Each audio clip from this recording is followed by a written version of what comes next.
Hey guys, Dr. Plague here. Has ditching your bad habit been on your to-do list for a while? Well, I'm happy to bring you today's sponsor, Fume. Fume has a great ergonomic design. It feels familiar in the hand, and it's just a lot of fun to use. It's easy too. You just slip in the cartridge, pop it in, and you're good to go. No smoke, no batteries, just a tasty blast of air whenever you need it. I'm quite partial to the mint myself, but it comes in many fun flavors. There's no cleaning, no recharging, and it's there when you need it, wherever you need it. There's no smoke, no added chemicals, and it's really just a great alternative to whatever might be holding your chain these days. Plus, it comes with this cool little magnetic base, which is just... wow, I really enjoyed it more than I thought I would. So, if you're interested in kicking your habit, go check out Fume today, and go ahead and use my code so they know that I sent you. And thanks to Fume for supporting the channel. I work the night shift as a security guard at a downtown office building. It's an old structure, built in the 70s. While it's nothing special, the building has its fair share of quirks. Flickering lights, creaking pipes, and an elevator that makes the most unsettling groaning sounds whenever it moves. Usually the shift is quiet. Just me, the cameras, and the dim hum of the overhead lights. But a few nights ago, something changed. Around 2 a.m., I noticed someone on the cameras. A figure, he or it, I suppose, was standing in the lobby, just out of reach of the light. Couldn't make out his face, but his clothes looked old, like they didn't belong in this decade. He stood there for a moment, motionless, before moving towards the elevator. His gait was stiff, almost unnatural. He pressed the button and waited, but the elevator didn't move. I kept watching, thinking maybe it was a homeless guy who'd wandered in, but after a few minutes, something strange happened. The lights flickered once, then just went out completely. The screen showed the lobby cameras turning black. My heart raced. I waited for the power to come back on, but it didn't. It was just silence. I decided to go check it out in person. Stupid, I know, but curiosity got the better of me. Grabbing my flashlight, I made my way down to the lobby. As I walked, I could feel the oppressive weight of the darkness as it pressed in on me. Everything felt wrong. When I reached the lobby, it was pitch black, except for the weak beam of my flashlight. I swept the light across the room. It was empty. No sign of the man. But the air felt thick, like something was there, hiding just out of sight.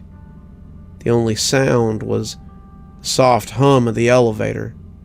I pointed the light at the elevator doors. They were open. The elevator has never moved, not in all the time that I've been here.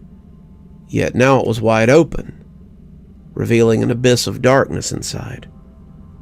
I stepped forward, my flashlight shaking in my hand. The darkness inside the elevator seemed to pulse like it was alive, waiting for something, waiting for someone. My gut screamed at me to turn around, to run back to the security room, but I couldn't move. My feet felt like they were glued to the floor. Then I felt it. Something brushed against the back of my neck. It was light, almost like the softest whisper of a hand, but it was enough to send every nerve in my body into overdrive. I spun around, but there was nothing. Just empty air. Or so I thought. The flashlight flickered and I caught a glimpse, just a glimpse of movement out of the corner of my eye. Something tall, too tall, was standing just behind me. I turned, heart pounding in my chest, but But when I looked, the thing was gone. The lobby was empty. Except, I knew I wasn't alone. I could feel something watching from behind me, but every time I turned, there was nothing. No sound, no movement, just the suffocating weight of its presence. It was like the air was alive, pressing against me, whispering in a language I couldn't understand. The lights flickered again, and suddenly I was plunged into complete darkness. I heard the elevator doors creak as if they were slowly beginning to close. I took a step back, and that's when I felt it again. This time the touch wasn't soft. It was cold, firm, like a hand wrapping around my shoulder. I whipped around, expecting to see him, the man, the figure from the camera, but instead there was nothing.